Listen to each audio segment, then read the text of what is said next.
প্রিয় দর্শক, আসসালামু আলাইকুম। আমি একজন সাধারণ মানুষ।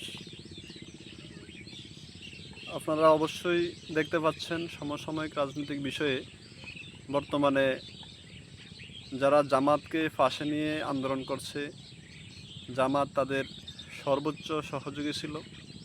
এখন তারাই আবার জামাতকে, বাংলাদেশ জামাত ইসলামী, তাদেরকে আবার রাজাকার তকমা দিচ্ছে।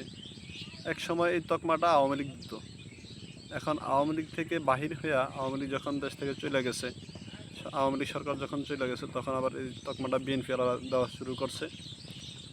আসলে কি, যখন আপনি আমার পক্ষে থাকবেন তখন আপনার সকল অন্যায় অপরাধ সব কিছু আমি দেখব।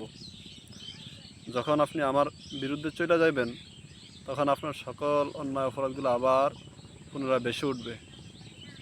এই ধরনের রাজনৈতিক চর্চা আমাদের দেশ থেকে বিস্তারিত হওয়া ছাড়া কোনোদিনও এই দেশে সুষ্ঠু রাজনীতি, সুষ্ঠু ধারার রাজনীতি, সমাজের শৃঙ্খলা কোনোদিনও ফিরবে না।